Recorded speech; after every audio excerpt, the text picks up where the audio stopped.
Pernahkah kita berpikir dari mana semua energi yang kita gunakan dalam kehidupan sehari-hari berasal? Mulai dari energi listrik, bahan bakar, bahkan sampai energi yang digunakan dalam industri-industri.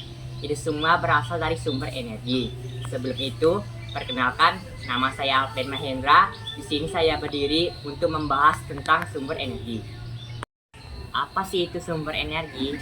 Sumber energi adalah segala sesuatu yang dapat menghasilkan energi, baik itu energi listrik, energi panas, ataupun tenaga gerak.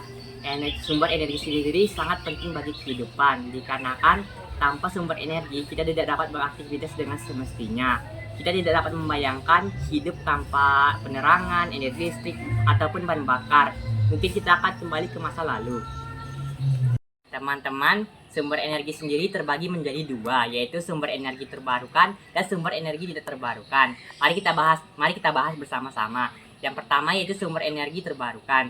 Sumber energi terbarukan adalah sumber energi yang berasal dari alam, yang jumlahnya tidak terbatas atau dapat digunakan secara terus-menerus. Sumber energi terbarukan ini sangat ramah lingkungan dikarenakan tidak membawa dampak negatif bagi lingkungan. Contoh dari sumber energi terbarukan ini seperti yang pertama, sumber energi yang berasal dari angin, yang kedua yaitu sumber energi yang berasal dari cahaya matahari, yang ketiga yaitu sumber energi yang berasal dari air, yang keempat yaitu sumber energi yang berasal dari panas bumi, yang kelima yaitu sumber energi yang berasal dari biomasa. Berikutnya yang kedua yaitu sumber energi tidak terbarukan. Sumber energi tidak terbarukan sendiri adalah sumber energi yang berasal dari alam, namun ketersediaannya sangat langka dan jika terus digunakan akan habis. Sumber energi tidak terbarukan sendiri sangat amat membawa dampak negatif bagi lingkungan dan dapat merusak lingkungan. Contoh dari sumber energi tidak terbarukan sendiri yang pertama yaitu batu bara. Batu bara adalah sumber energi tidak terbarukan yang paling sering digunakan saat ini, khususnya di pembangkit listrik.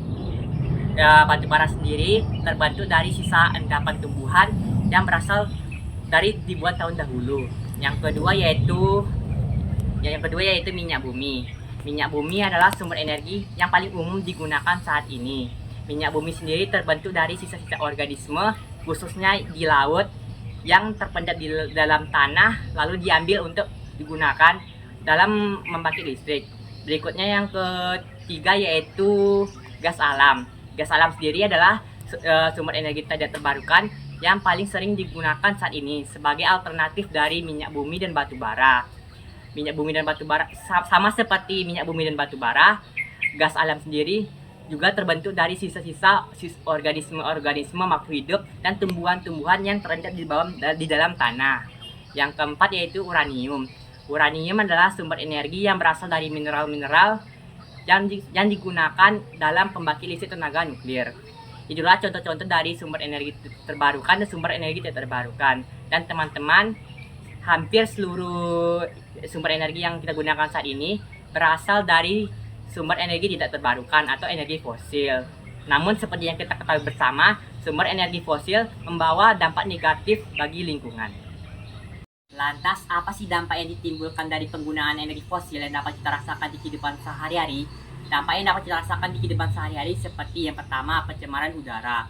Penggunaan energi fosil dapat meningkatkan polusi udara, yang mana polusi udara sendiri merupakan biang kerok dari pemanasan global. Yang keduanya yaitu kerusakan lingkungan hidup. Pembangunan infrastruktur energi fosil seperti kilang minyak dan tambang batu bara dapat merusak habitat alami dan merusak ekosistem yang ada di daerah tersebut. Dan juga penggunaan energi fosil juga dapat merusak pencemaran air dan tanah. Berikutnya yang ketiga yaitu ketergantungan pada sumber energi tertentu. Penggunaan energi fosil membuat kita lebih tergantung pada sumber energi yang terbatas dan juga membuat kita rentan terhadap fluktuasi harga. Dan tiba itu semua, kita juga dapat terbawa dalam risiko keamanan energi seperti gangguan dari pemasok energi yang berasal dari negara-negara tertentu dikarenakan dampak politik atau gangguan politik.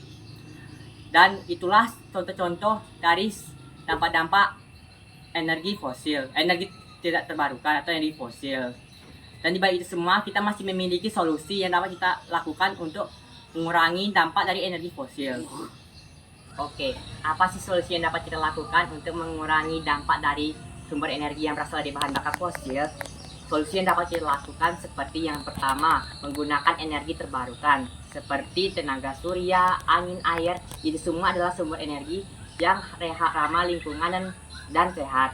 Berikutnya yang kedua yaitu menghemat energi dalam kehidupan sehari-hari kita, seperti mematikan elektronik saat tidak digunakan dan memilih elektronik yang hemat energi. Yang ketiga yaitu menggunakan transportasi yang ramah lingkungan seperti kendaraan listrik, bersepeda ataupun menggunakan transportasi umum. Yang keempat yaitu menjaga dan menanam pohon untuk mengurangi emisi karbon. Yang kelima yaitu mendukung pemerintah dalam kebijakan tentang energi terbarukan.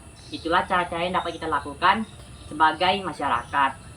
Dan ingat teman-teman, saya yakin cara-cara dan solusi yang kita lakukan itu sangat berdampak di masa yang akan datang, Oleh sebab itulah, mari kita bersama-sama menjaga dan merawat bumi kita. Itulah materi yang dapat saya sampaikan. Saya akhiri. Wassalamualaikum warahmatullahi wabarakatuh.